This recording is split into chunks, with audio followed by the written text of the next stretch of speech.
Greetings, Orphanites. Welcome back to our filmmaking vlog here on the orphanmovie.com. As you saw from our last couple of vlogs, I was talking about my experience most recently with a paranormal investigation. I can't really say, looking back now, that my opinion has really changed on anything. I still think it was a lot of fun and worth doing, and I'm satisfied with where I'm at and what I've learned and what I experienced. Like I said, basically my curiosity's been sated, and that's good enough for me. This time around, we thought we would give you a little bit of a vlog behind the vlogs, as it were. We're going to talk about how we make these vlogs. Back when we started these several months ago, we did it with the intention of it being something of a journal for ourselves, sort of a diary, as you will, if you will, of things that we've done and the steps we've taken, the things we've gone through, growing pains, etc., during the process of getting the Orphan made. We also did it with the intention of it being something of a little bit of a learning sort of thing for other amateur filmmakers, novice filmmakers.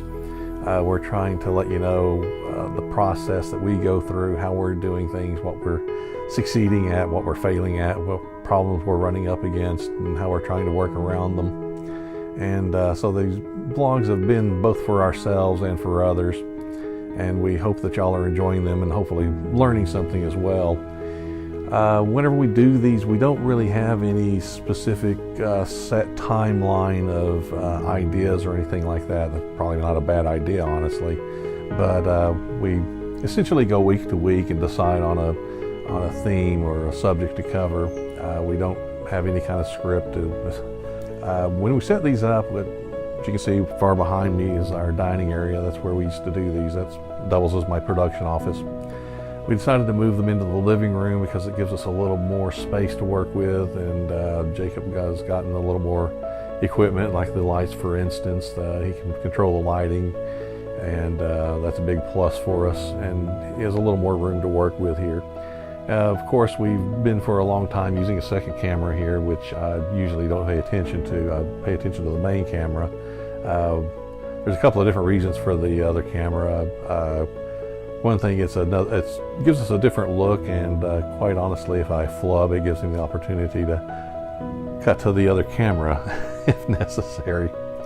There's a lot of little things like that that don't happen, that disappear in the editing, fortunately. He does a good job of making me look as good as possible with his editing. We try to get these done as early in the week as possible. We've had a lot of trouble lately, as you know, getting these done and getting them out. A lot of times we end up doing these the night before.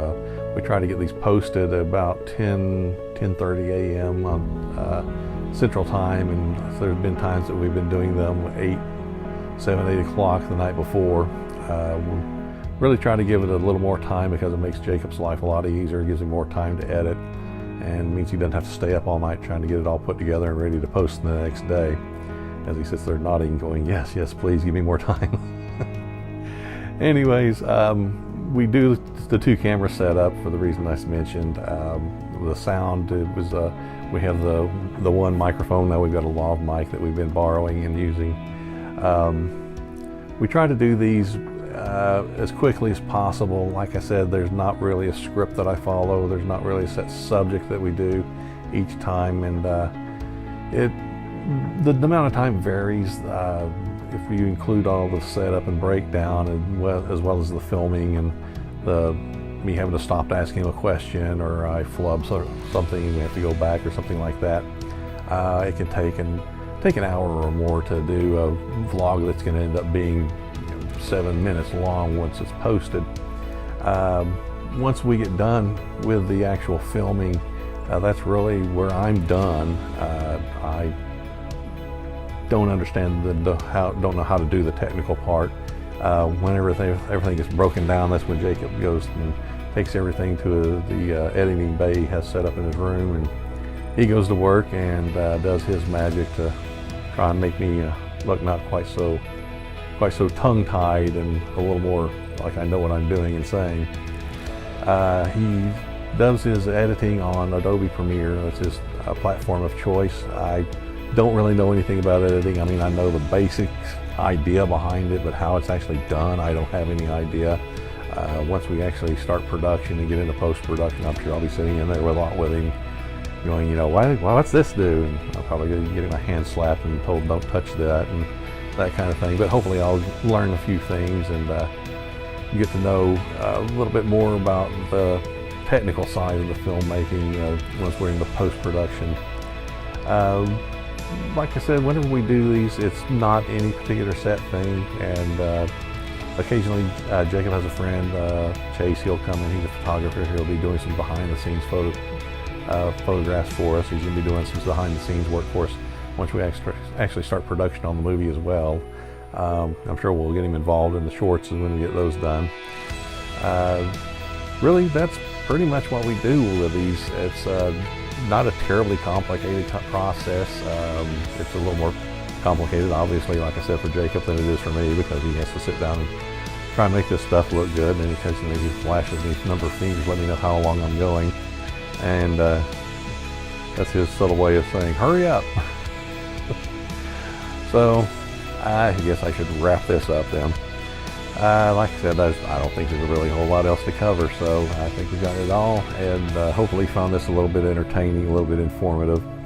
Anyways, as always, you can reach us by email, realorphanmovie@gmail.com. Our presence on Facebook, Twitter, and Instagram is The Orphan Movie, and there's the discussion page on Facebook now that you can contact us through. Of course, our home on the web is at theorphanmovie.com. That's where the vlogs are posted, and that's also where you can reach us through our contact page and sign up for our email subscription list. We send stuff out rather irregularly. We didn't have any particular plan of it being a specific on-time regular thing, but once we get a little bit closer to production, and if actually into production, we'll probably be sending out a lot more through that. Anyways, I think that pretty much wraps it up for us this time around. Thanks for joining us as always, and we will see you next time here on theorphanmovie.com.